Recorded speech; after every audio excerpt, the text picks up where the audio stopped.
Morning, everybody. I see you coming online now. Good morning to you. If you are able to type in that you're online, just please do that for me, just so I know who's watching and I can say hello to you.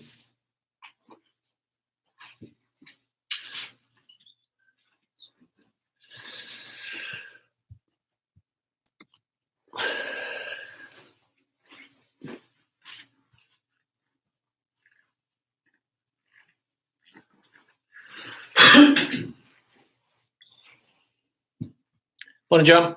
Hope you're well.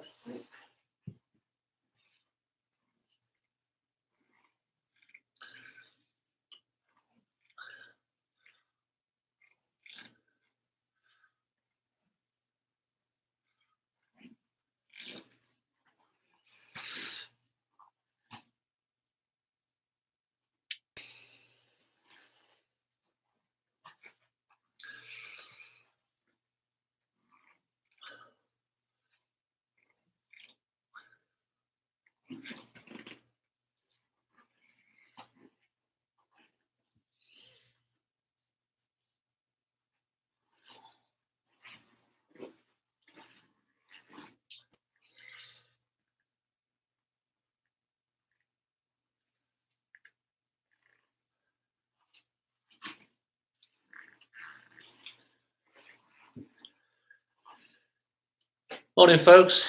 Do have a club in your hand, please. Put your glove on. Get ready for golf. We're going to be swinging today. As if I'm swinging, then it makes sense for you to be swinging the club at the same time. Getting the club in your hands, get it moving around the body. And oftentimes when you're learning something, just doing it whilst you're listening drives the message home.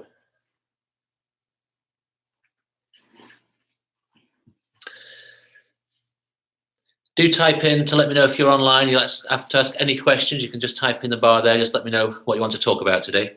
I've got two themes today. The first is the myth of lag. How the pros create that look in their swing. And the second thing is the position of the left wrist during the swing. It's going to be a very technical session today. We make no excuses or apologies for that. Tuesdays are for ladies, Wednesdays, Fridays, and Saturdays will all have different themes, but Saturday is going to be the real technical clinic. Okay, 2 or 3 more minutes to go. It's about 2 minutes to 9 now, so we've got 10 people online.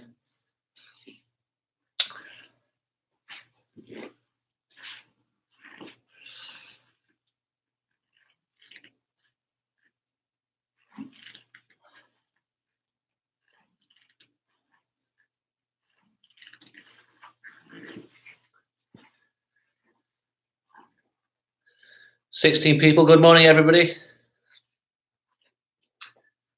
Just turned 8:59, so you're all on the tee on time. No two-shot penalty for you members.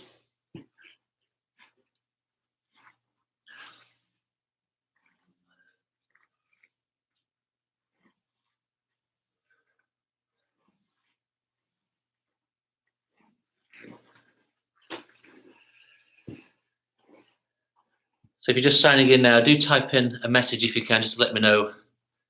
Hey, Edgy, good morning from Japan. Nice to see you.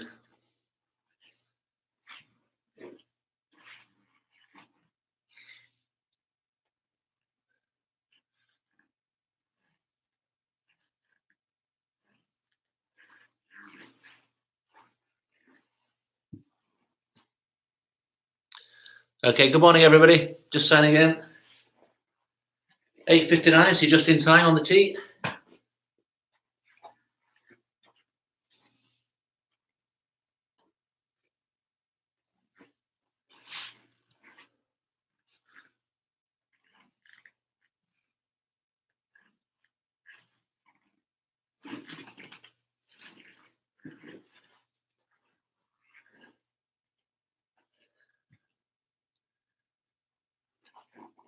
Good morning, Chris.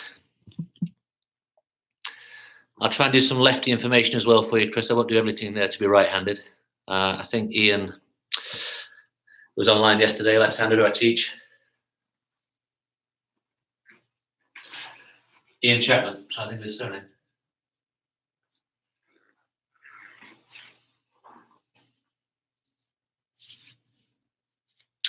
Alrighty, so it's exactly 9 o'clock by my watch. So I'll give it 2 more minutes because sometimes people have a bit of a problem signing in. I'm in no hurry today whatsoever. I've got 24 people online now, so perhaps I'll have 2 or 3 more minutes just before we get started. If you are just joining, do make sure you've got a glove in your hand today, please, and a club in your hands, just so you can swing whilst we're talking.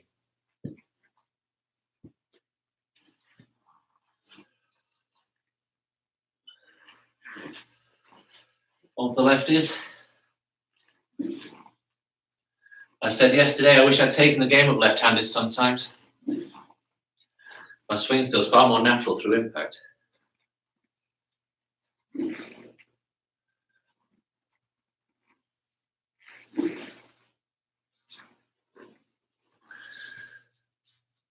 Good morning, Richard. Nice to see you.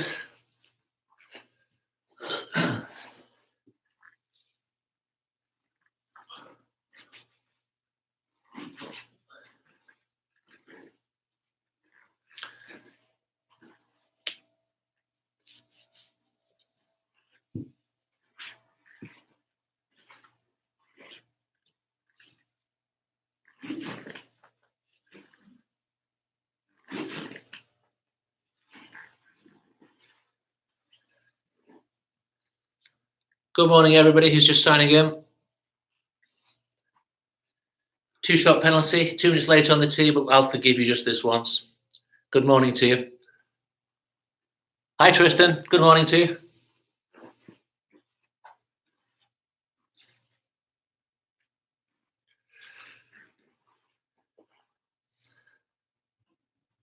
Hi, Mel.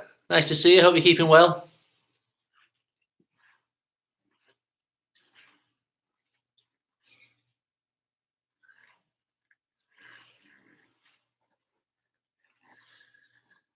So today's session will be a very, very technical session. We're going to get right into the detail of technique. That's what the Saturday morning clinic is going to be about. Different sessions during the week will cover different topics. Tuesday's session will be outside on the first tee.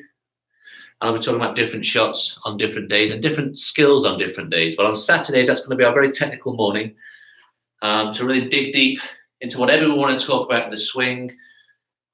Not the art of the game as such, but more about the science of the game. Hey, Tom, how are you?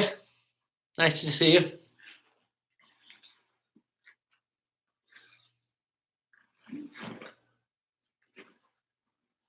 Okay, so it's 3 minutes past, 32 people. So if you're just joining, do make sure you've got a club in your hands, please. Put a glove on. Get yourself swinging all the time that I'm talking. And have a club in your hands and get yourself swinging. You can then ape what I'm talking about. Okay, 2 more minutes, then we'll go.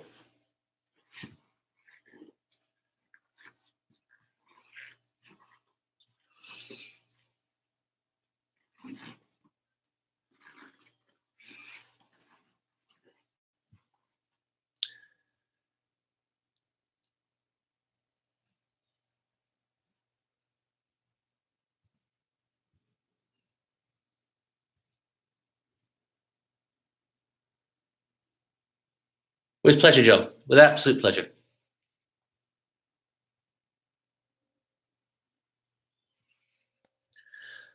While we're waiting, I'll just show you one of my favourite photographs. Look at that shaft bend. Hi, Helen. Good morning to you. Look at that shaft bend there. That's incredible, isn't it? Totally counterintuitive. You think the shaft would bend the other way, but it doesn't. Morning, Helen. Nice to see you.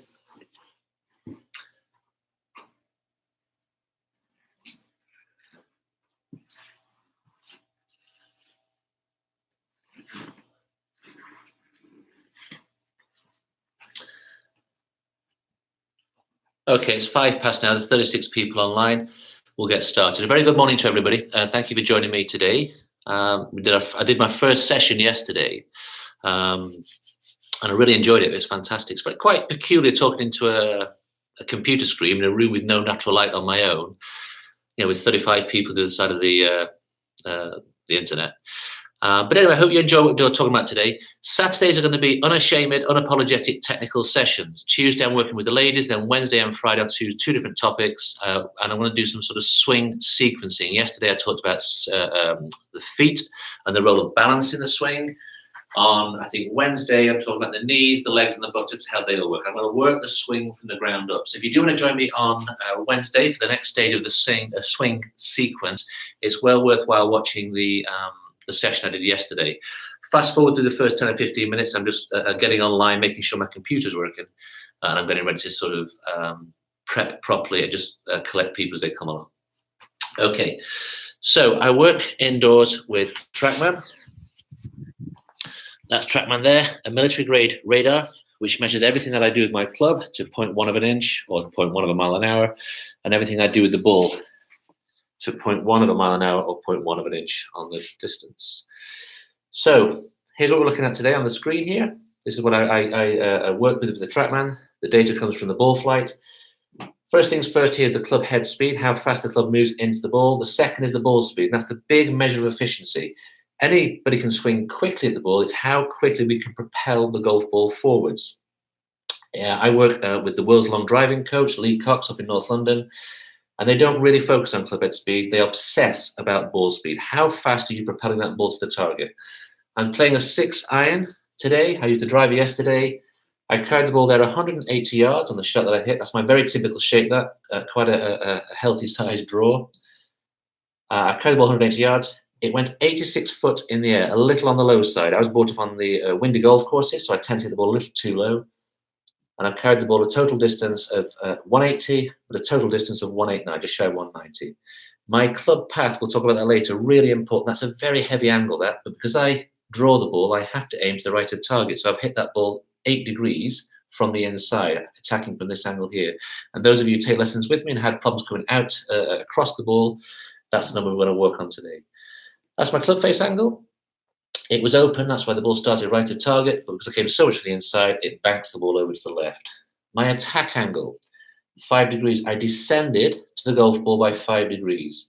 The ball launched at 13.4 degrees, which is pretty low. It should be a little higher than that, 2 or 3 degrees higher than that. And we're going to talk about this an awful lot today, the low point. Where is the lowest point of my swing? In that shot I've just hit there, which is a good shot I hit, 5.1 inches after the ball.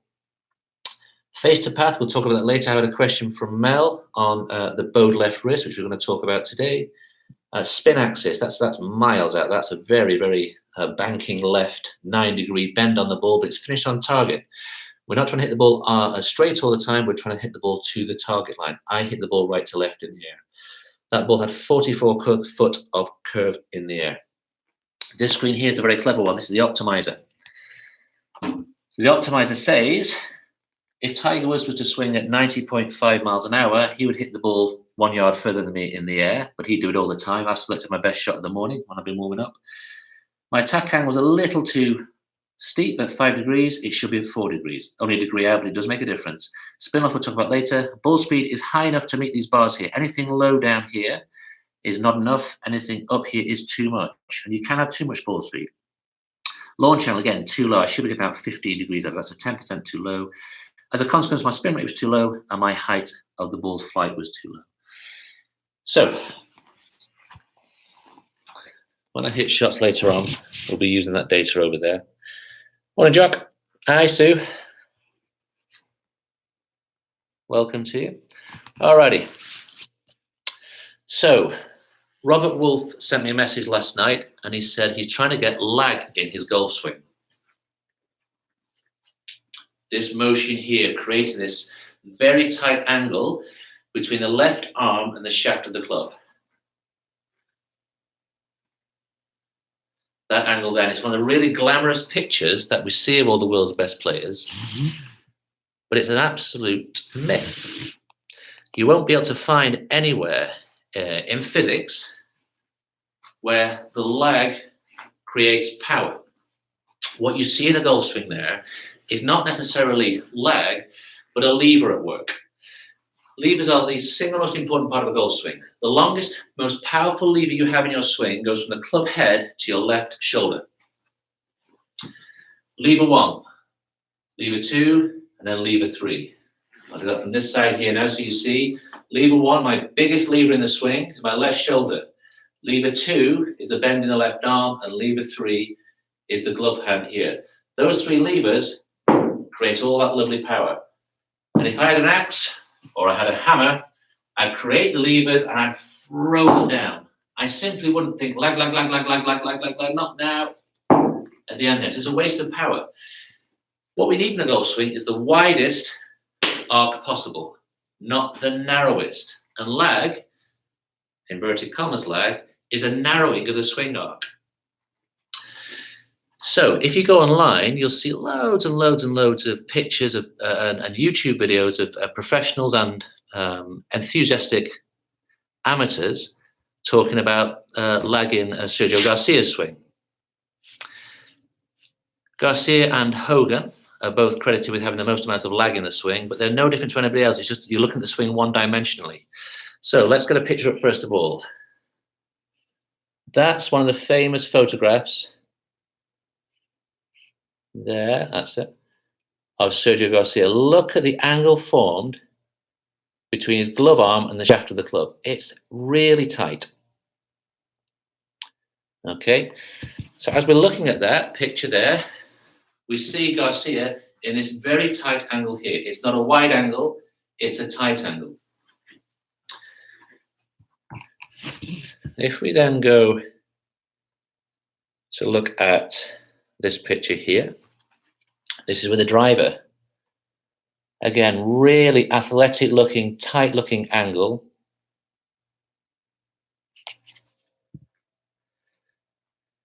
So if he creates all that power from all that lag, why doesn't Tiger Woods do it so much? There's much less, inverted commas, lag in Tiger's swing. And this is what I'm saying now about the one-dimensional view of the swing. Because in Garcia's swing, if we look at the down the line dimension, we then get the real truth on what his inverted commas lag actually is. It's a very different look to his swing from down the line there. Let me just explain that. So, I'm going to create an angle between my glove hand, my left hand, and the shaft of the club. And let's just say it's 90 degrees. So I've created 90 degrees here. If I swing up, I've still got 90 degrees there. If I swing the club flatter and around, you would think now, that's a really tight angle. Wow, look at all that lag. I'm still at 90 degrees though. I haven't changed that angle. All I've done is flatten the angle. From this side here, Tiger swings up, Garcia swings around. When Tiger swings up and maintains this angle here,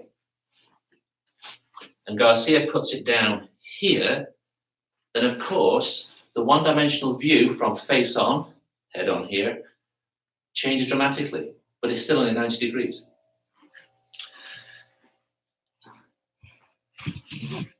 So, if we then look at the differences here, there's Tiger on the return to the ball. And look at the difference in the height between his top of his head and the club head. There's a big area between the top of his head and where the club head is there. So he's swinging the club up. Garcia, he swings the club behind him a lot. And so this idea that Garcia creates more lag than anybody else is wrong. They all propel the ball more or less the same distance, give or take a little bit of the anomalies and on places the ball a very long way. My club head speed on the TrackMan there is 90.5 miles an hour. The average on tour for a six iron is 92 miles an hour. Now, of course, there's some players who swing quite a bit faster than that, but the majority of players are swinging about 92 miles an hour with a six iron. So if we look at that in physics terms, the swing may look very different. You may have guys who swing very high, guys who swing low, guys who tilt a lot, guys who swing flat, guys who really pull everything back, guys who resist on the way back. Ladies and male tour professionals may do it very, very differently.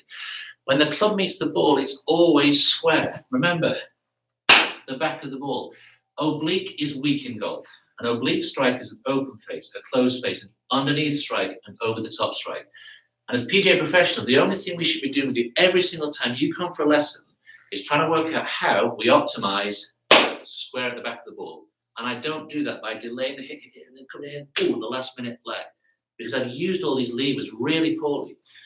Again, if I had my axe and I took it up, I'd be trying to widen that arc to create as much power as possible into the hit downwards. The golf swing's slightly different, of course, because we swing around into the back of the ball from an angle, from a plane, a swing plane, which we talked about. We swing the club around the body here and meet the back of the ball. So we don't want a narrow arc coming in, because we know narrow arcs are powerless. Wide arcs are powerful. That's why big tall guys like Ernie Els look so effortless when they make a swing, because they can hit the ball so far with this huge wide arc. And again, if we look at wide arcs, look at good players who hit the ball a long way. What do they do on the backswing with the driver? They start here and they push the club away. They don't bring it in narrow and small. They don't drag it around here and keep everything narrow and tight. It's wide.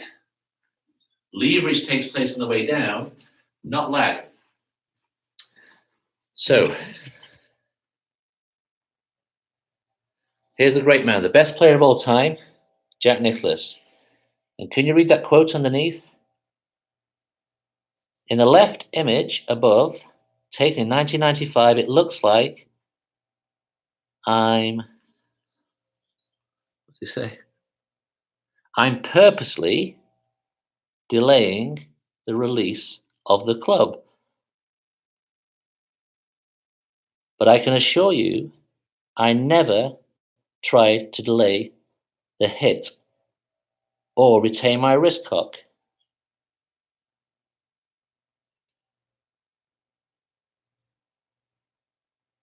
Trying to read that backwards. Okay, so I never tried to retain my wrist cock. That happens naturally if you start with a proper grip, hold the club correctly, maintain a light grip pressure. Now, it's interesting he's using the word grip. He said, maintain a light grip pressure. It's very hard to grip something lightly. You either hold it lightly or hold it tightly. But if you grip something, by definition, it's some firmness in there. So I don't like using the word grip, even though the best player of all time does. I like to say the hold, and I call that part of the club that you're holding the handle. And of course, our choice of words are very important in golf. We hold the handle. If Jack Nicklaus says there, what's the phrase? Maintain a light grip pressure, maintain a light hold on the handle, then you should do that. You should not be gripping the club unless you're incredibly strong and you don't want to have any wrist cock at all in the swing. He then says, it is impossible to release the club too early in the downswing, as long as you move to the left side and swing the club from the inside. So let's go back to my TrackMan data there. So what does Jack say? He says, it's impossible to release the club too early in the downswing, as long as you move to your left side and swing the club from inside the target line. So if you move to your left side, is the first part of his phrase there. That's where that's in evidence there. My low point of my swing is 5.1 inches after the ball. Now, one of the static videos that I've done online, you'll see I talk about where we take a divot. And that links in nicely with what Jack Nicklaus is saying there, that you move to the left side. And my low point on the shot I've just hit there was 5.1 inches after the ball. So let's take a look at that. My ball would have been here. I make the biggest arc I can, the widest arc I can. And as the arc has a shape to it, the lowest point of that arc in my swing there was 5.1 inches after the ball. About yay far after the strike. That's what my divot is after the ball. And I make a concerted effort to go from the top of the swing here and push myself forwards, trying to get all my body weight into the back of the ball and propel it that way as far as possible. So my strike being 5.1 inches after the ball tells you I wasn't leaning backwards. I wasn't stuck. I didn't hit the shot with fear and go, oh, I don't like this, get stuck here. I went right through the shot and I powered and pushed myself forwards. The longer your strike is after the ball, the wider the arc must have been. So again, we get out of this idea that we're looking for lag, because that's a narrow arc by definition. Comes in too late, loses all its power. My strike here, I've got the golf ball here now. I want to drive the club into the back of the ball and extend it down that target line. If my strike after the ball, my low point after the ball was over here, because I sliced across the ball, it'd be very close to being half an inch, 1 inch after the ball. But when I make my strike, bang, into the back of the ball, and then extend down to my target. You don't see good players with the club around them here through impact. You see them extending down because their arc is wide. They haven't tried to maintain lag. They've hit the back of the ball and compressed and pushed the ground forwards toward the target. Jack also makes a point there. Move to your left side, that's the 5.1 inches after the ball. He then says, swing the club from inside the target line. Now, I've really overdone it on my swing here, but like I say, I hooked the ball, so nobody's perfect, right? So my club path there is 8.3 degrees on the inside. If it was on from the outside, which I'll explain in a second, it'll be a minus number there, there, but it's actually a plus 8.3. So what does that tell us?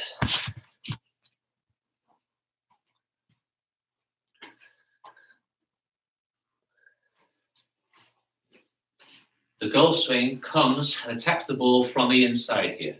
We're always trying to strike from the inside. I'm way too heavy at 8.3 degrees. I should be at 1 or 2 degrees, but I like to bend the ball quite a lot. So I attack from the inside here. Look at every pitch of any pro hitting the ball, and the club comes from behind them. Even if it's up here, it's still behind them, and then comes down the inside into the back of the ball. They don't come across the ball or chop across it. That is death in a golf swing for accuracy and for distance.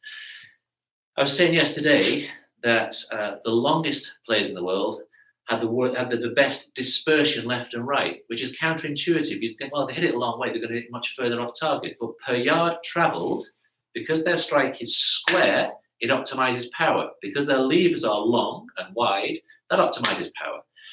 There's no oblique in their strike, and if that's the case, if their strike is square, then surely the ball will fly on as straight a line as possible. We lose distance when our strike is oblique. Oblique open face, oblique closed face, oblique under, oblique over. They're terrible things in golf. We're looking for smack at the back of the ball. Of course, loft plays a part, but we're still trying to get smack at the back of the ball relative to loft on the club. So, the low point after the ball is as I drive in and along. The path into the ball is from the inside here and along there. Very, very upright swingers are still inside the ball.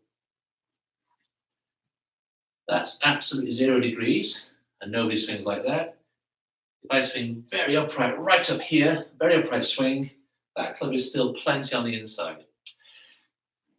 The chap I work with, who's the long driving coach, all the best bombers in the world, the guys who hit the ball to our second green, think about the second green. They can hit the ball to the second green at Roehampton Club, 400 and something yards. They'll swing and lift the club as high as possible. They all bend that arm as well. Well, most of them bend that arm. Big, long swings. Huge, massive, high up swings up here, very upright. It widens the swing arc. Remember, a flatter swing around here, I've narrowed that swing arc. Upright swing is a wider swing.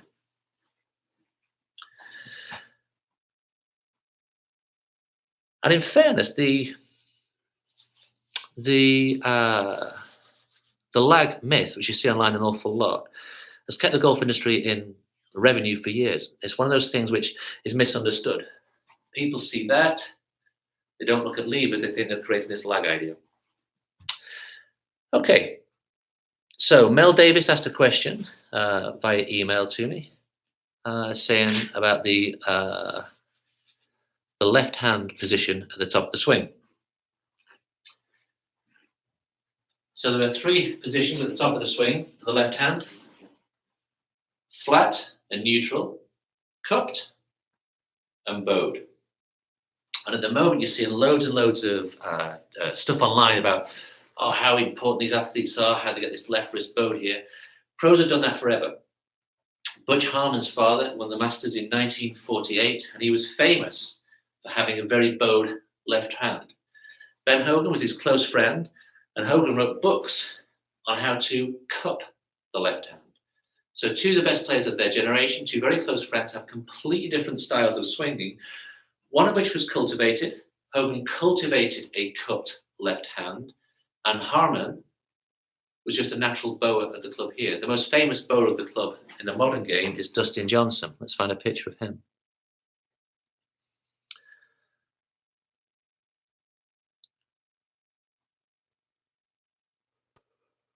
There we go.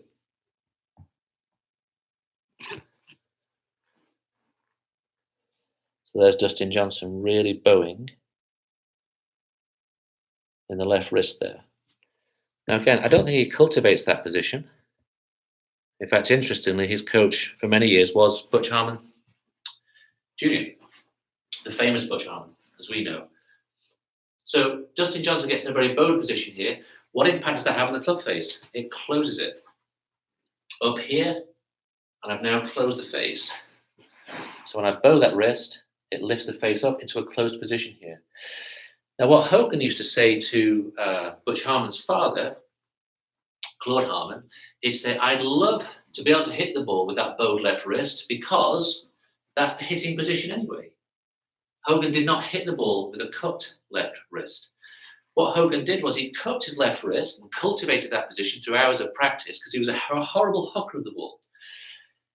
He was so bad, in fact, that oftentimes he couldn't tee off the driver because once he hooked the ball and turned the face over the club, there was zero loft or negative loft on the club face. And so he used to have to go to his 2 or his 3 or his 4 or his 1 iron where there's more loft on the club face, which would allow him to still maintain some flight on the ball, some trajectory on the ball. So he cultivates this very bent, cupped left wrist here. So we know Dustin Johnson is a bomber. He hits it absolutely miles. But who was the original bomber in the modern game? Long John. And look at that. Look at that cupped left wrist there. What an incredible talent he is and was. And whilst he looks a bit chubby there, he was a real athlete. Still is a real athlete. Suffering now with his knees and what have you. But John Daly was one of the few bombers, very few bombers, who cupped his wrist throughout the swing and then maintained it flat at the lowest part of the swing when he made contact with the ball. And that leads us into low point again.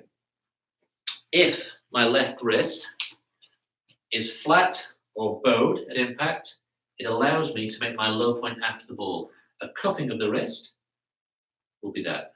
I'll scoop with an open face. I've got an oblique strike twice there, or 2 points for an oblique strike, an open oblique and an underneath oblique. It's a disaster. So when you look at good players, even when they're talking, Trevino was very famous for this. He'd be talking about the swing, and he'd do this. He'd purposely bow that left wrist through impact, because that was the feeling he wanted through impact all the time. So Mel, in answer to your question, that bowing of the left wrist there is guaranteeing an impact position where the club shaft leans forwards.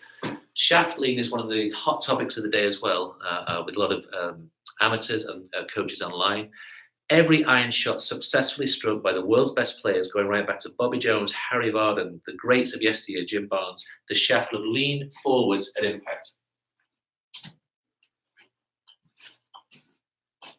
You may find an occasional picture of Jack Nicklaus with his 1 iron, which had 16 degrees of loft on it, where the club shaft is in line with his left arm and vertical relative to the ground. Every iron shot you'll see online, the club shaft will have some slight inclination forwards, what the modern sort of fashion is to call it shaft lean. The club shaft coming in here with a very slight inclination forwards. That then tells us the low point of the strike, low point of the arc, must be over here. That's when the arc starts to return upwards, starts to ascend. Here, here. Now you've got to be strong to do that, and you've got to be golf strong. So look at the world's best players. Lots of them are very, very physically powerful, athletic people. And let me just give you a picture here. I showed it yesterday, actually.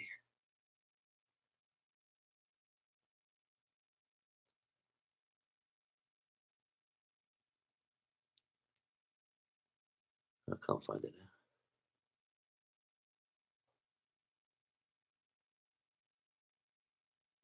Hogan's wrists here.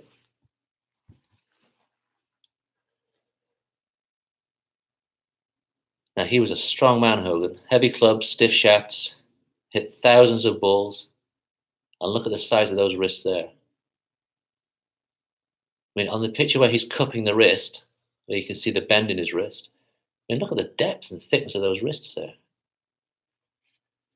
So these guys develop tremendous golf strength. I've taught very strong people, heavyweight boxers, sumo wrestlers, big, strong people who can't hit the ball very far at all because they can't generate speed. They've got power, they've got energy, they've got strength, but they can't generate speed. You only have to look at some of the junior golfers, how far they hit the ball. You know, they're thin, they're sort of rangy bodies, but boy, oh boy, can they create speed. Listen to that whish there, that swishing action. That's leverage you can hear. I'll do it loud with my stick here. Oh, listen to that sound. Not for a minute am I thinking about lag, whip. I'm thinking about whip and width. And that's where speed comes from, real speed. Levers. Now, on that point,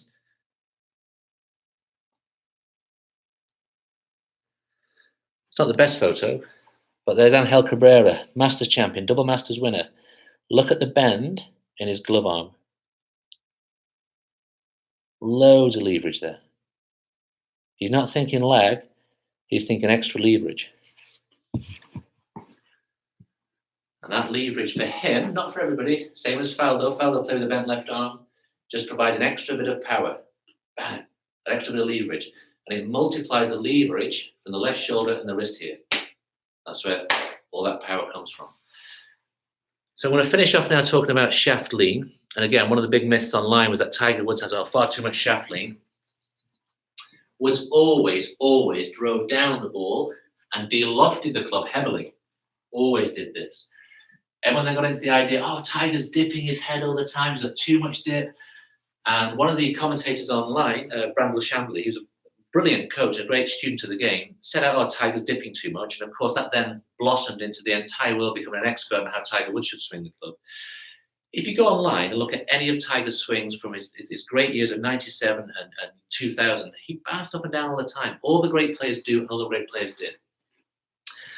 Again, going back to Jack Nicklaus, I'm a massive fan of Jack Nicklaus, as you can tell, but Jack worked it all out years ago.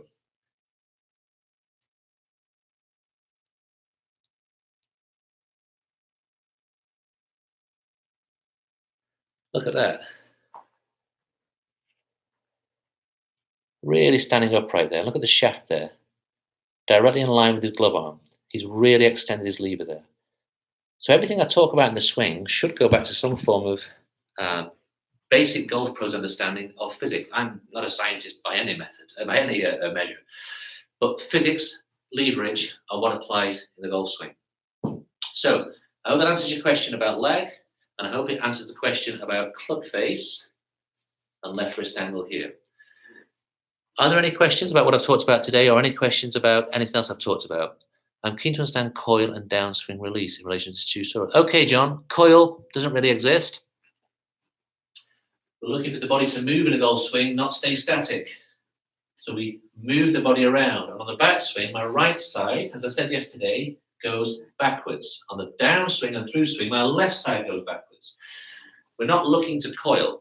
When you look at pictures of the great athletes, the young guys on tour, some of them limit how much they use their lower body and turn against it.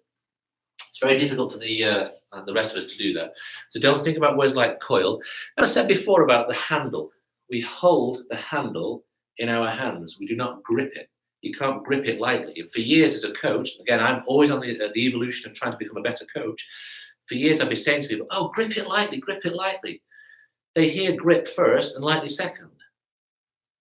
You hold the handle lightly. And like Jack Nicklaus says, if you do that, you'll create speed as long as you move to the left side and hit the ball from the inside. Alrighty, so are there any more questions which you want to type in for me to answer today? About anything we've talked about?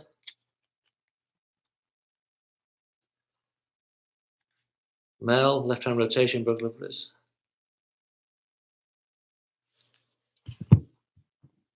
Anything else you'd like to discuss, everybody? Or are we all done? Okay, well, I'll wind it up there then. Thank you very, very much for your time. Any questions in the meantime, do send me a question on richard.harrison@roehamptonclub.co.uk. And just to prove that I can hit a shot like I did there, I might just to do that, just in case you don't believe me. I've not hit one shot today. I've been waffling all day. So what do? I aim slightly right at target. Remember, I'm an inside hitter from the golf ball. I play my worst golf if I'm at all outside. So I'm aiming for my draw.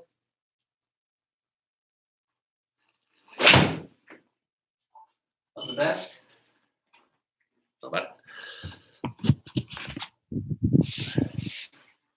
Okay, so remarkably, 0.1 of a mile an hour difference to my swing earlier. Ball speed, much slower. And I think it's much slower. Let me just have a double check, actually. My ball speed on the previous shot was 126, and on this shot I've just hit, it was 123. Now, when I hit the shot, the first thing I said was, like all of you, my immediate response was the feel of the strike. It didn't feel great. I thinned it slightly, and I lost 3 miles an hour ball speed. As a consequence, I lost 7 yards of carry. Hit the ball a bit higher, and I've lost 8 yards of total, well, 9 yards of total distance there. Club pass still 10 degrees, way too much on the inside, but that's the fault I like to play with. Tackle, low point, 5.3 inches after the ball, so 0.2 of an inch further beyond on the strike. Little less curve, and that's why it's finished off target down there. Now, what the optimizer is going to tell me is that there's 8 yards of wasted energy in that swing.